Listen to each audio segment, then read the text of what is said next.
I hope everybody is still able to join us for Jairo Salazar from Coquitlam College, who will tell us about art stories in a pandemic era. So it promises to be another fascinating critical take into the ideological aspects of the digital. Please, Jairo. Thank you, Leah. Thank you, Leonardo, for organizing this amazing event. And as you just mentioned, the title of my paper, which is a work in progress in reality, is Influencers, Reactions, and Rituals, Art Stories in a Pandemic Era. So let me just get my presentation here ready. Okay. This paper explores some ways art institutions have incorporated digital technologies to respond to the challenges posed amid the COVID-19 pandemic. While the progressive transition to the multimodality of digital and virtual environments has been a constant over the last decades, the state of health emergency, in addition to massive lockdowns, occurred in early 2020, pushed institutions to use digital and virtual media as provisional solution to the constraints brought by the global crisis. The use of social networks, followed by the integration of GIFs, memes, reels, and stories, enabled a more direct connection with users through real-time interactions, comments, and instant feedback. In the educational field, lecture rooms suddenly turned into Zoom meetings. Seminars became webinars, gallery openings switched to virtual tours, and art actions became suddenly online parties. These technological approaches also aim to lower negative perceptions so entrenched in the public's mind regarding the hermetic and exclusionary politics of the art world. The use of memes, catchy hashtags, short stories in the form of curatorial statements, quirky interactions via Instagram Reels and TikToks became between museum staffers and audiences seemed the perfect chance to counteract the grim realities of the pandemic while also keeping the spirit of art alive. However, a year after this move, an incompatibility between expectation and reality was revealed. This paper suggests that the modes of configuring historical narratives through canonical and excluding systems of categorization not only has remained intact during the pandemic, but will also increase to unlimited heights thanks to the intangibility of algorithms and the profitability of big data. Walter Benjamin's 1936 remarks in the work of art in the age of mechanical reproduction resonate today as premonitory of the utilities attached to mass-produced images in a consumer-oriented society. Benjamin stated that after reproduction, the content embedded in a work of art becomes transmissible. In 1972, the British writer John Berger will continue Benjamin's statement by categorically stating that, I open quote, "In our current world, images come to us. We don't go to them anymore," end of quote. Both Berger and Benjamin coincide in pointing at how the reproduction of artworks yields an imposing, arbitrary, and dynamic system of interchangeable meanings no longer present in the object's unique existence. The meaning in a television screen or a magazine is subdued to a level of conceptual and semiotic distortion Berger coins by the term mystification. Mystifying the art of the past leads to the existence and legitimation of terms such as masterpiece in the context of an artwork or genius in the context of the artist. Decades long before the pandemic, art institutions realized the benefits of using mass media to promote their dedication to the art community locally and subsequently with the internet globally. By producing and sponsoring content for media such as television, they could foster fresher connections that propelled a sense of individual and collective identity. In What Do Pictures Really Want?, W.J.T. Mitchell also suggests that artworks, those, I open quote, inanimate objects like dolls as if they were alive, end of quote, contain their own life and have the potential to influence viewers' lifestyle. Mitchell, citing Freud, describes this attraction between object and spectator as part of an unconscious desire imbricated with and interlaced to issues of race, gender, and social status. A simple breakdown of the 29 episodes that compose the BBC series, The Private Life of a Masterpiece, serves to illustrate how the process of turning viewership into profit began to escalate rapidly since the early 2000s. The series' title, plus the data offered in this table, even before the time of big data, are both revelatory, not for what the series speaks of, but rather for what it denies, or what it hides. Coinciding with Berger and Mitchell's arguments, the series focuses on the informational value and level of attraction for television audiences rather than for the historical nature of its content. It suggests that only paintings, realistic, produced by men, and preferably of non-European descent, are worth considering a true masterpiece. Based on this premise, non-conventional media, digital media, photography, film, video, or performance are not art. Women and non-European artists are incapable of producing masterpieces, and abstract works cannot be regarded as masterpieces either. And this is the table, the breakdown that I just created, that it shows the number of episodes with the number of European artists, the number of paintings, the number of artworks made by men, naturalistic artworks as opposed to abstract, and so on. By making popular the otherwise exclusive, the series also suggests that more people, after watching artworks validated as masterpieces, will crave to experience and document them in person. But in the past, affordable and practical documentation was a big limitation. Either analog or digital cameras were expensive and only enabled a reduced number of pictures without the possibility of instant sharing and feedback. Using DIKW's hierarchy pyramid, in our current world, such feedback becomes data. Data becomes information. Information becomes knowledge, and knowledge is molded, capitalized, and commodified as wisdom. The profit is not only cultural, but mostly financial. For the more people visiting museums, the more the benefit. A reproduced image of a masterpiece will sell easier and faster than any other. Nowadays, the algorithmic dynamics of search engines such as Google confirm this trend. It just takes a quick search on the concepts masterpiece or great artists to evidence the results.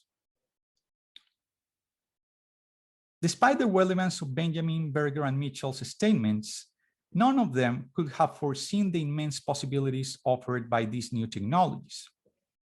Nowadays, not only are images coming to us as passive clients in the form of printed or audiovisual media, but they are also incessantly appearing and disappearing as phantasmagorical pixels.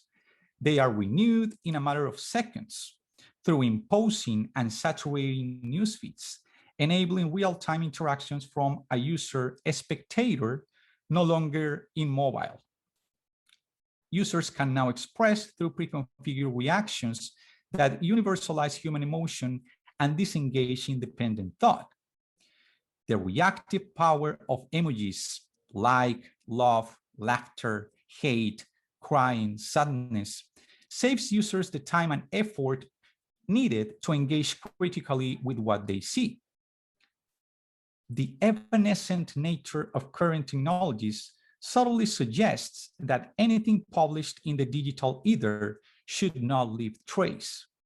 Consequently, our current cyberculture of reaction and emotion disengages and obstructs any chance of preserving narrative discourses, that is, of producing a history to be revised and questioned in posterity. As a premonition of our current era and our future ahead, the irony of the name story, as opposed to history, for a publication that only lasts 24 hours should lead to a further discussion. Aside from the transience of what they transmit, these devices also come in portable, pocket-sized mobile screens that displays the stiffness and unicity of the television set placed on a wooden console. Images are now transmittable, but also portable, impermanent, subject to manipulation, not by the broadcaster, but by the user themselves. Reproductions of famous works of art are appropriated to share, as in a reciprocal relationship, the multiple and creative ways users embrace or impersonate them. Recent articles and podcasts published by websites such as Artnet and Hyperallergic suggest, however, that art institutions are exhausted and fatigued by the constant exposure to computer screens. That constant exposure in webinars or virtual events that have been taking place since the early days of the pandemic seem to indicate that museums and galleries might go back to their regular approach to audiences. Auctions, big openings, and biennales are scheduled now that the population in some places is being currently inoculated. Despite the categorical tone in these predictions, museums and galleries have fully embraced the potential of digital technologies for learning more about their visitors. These new ways of connecting and nurturing new audiences, viewed until recently with distrustful eyes, are different yet profitable ways of educating and targeting existing and prospective clients. These new technologies also act as opportunities to standardize collective tastes and perceptions regarding what constitutes worth visiting, seeing, and publishing as works of art.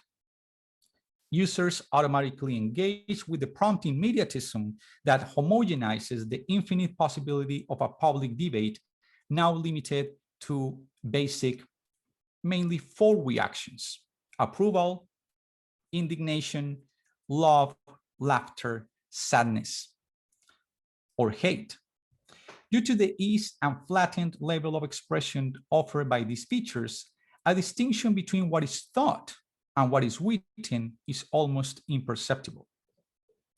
The answer to what W.J.T. Mitchell was asking nearly 30 years ago could be perceived in what museums and galleries try nowadays with features such as polls or live streams. Now, art institutions do really seem to know what pictures can offer to spectators. They have information on what they clicked on, liked, or disliked. The culture of reaction, quantified in big data, has also produced a different kind of public sphere, based not on collective thought, but on viral trends. The level of influence that the number of hits and interactions in an online publication might have on its followers cannot be underestimated. Followers are in search of places or personalities that somehow ignite in them a sense of respect and devotion that can be turned into consumption and loyalty. A recent article published by the Wall Street Journal in 2014 comments on how places such as the Guggenheim Museum in New York began installing electronic transmitters to gather data. The information collected reveals the public's interactions with the artworks, the time spent in front of them, amongst other details. Other online projects, such as Museum Next, indicate, for instance, that the British Museum had discovered after partnering with Microsoft, ways of tracking their visitors' behavioral patterns across their collection. The profitability comes from the quantification and ranking found on easily retrieved sources available on a Google search, stating where to go, the best art venues, biennales, collections, artists, and museums. These new ways of distribution of symbolic and cultural capital ignite curiosity and the eagerness to visit, take a selfie at the event, publish a hashtag with the picture, and subsequently make viral what was sold as a unique cultural and artistic experience.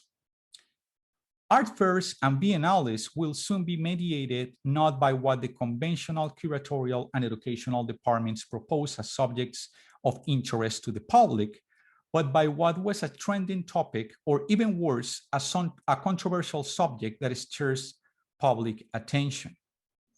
Since 2020, collective causes such as Change the Museum or Cancel Art Galleries have ignited an open dialogue, fostering an unprecedented debate regarding the despicable practices by some art museums and galleries across America, falsely and opportunistically claiming to be promoters of equality, social justice, BIPOC rights, LGBTQ2S+ rights, women's rights, among others, while in reality, there are serious concerns about racial hatred, discrimination, sexism, amongst other practices taking place in their workplaces.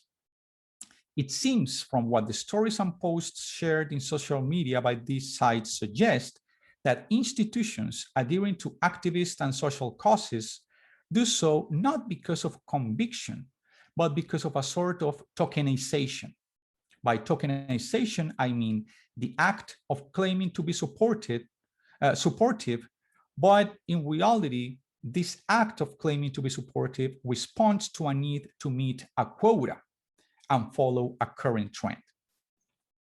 Are museums incorporating these topics into their programs because of a legitimate acknowledgement of historical cases of representation, or because they have discovered, as we have discussed in this presentation, the viral reach, engagement, and profitability of events or topics of conversation that are happening in the virtual sphere?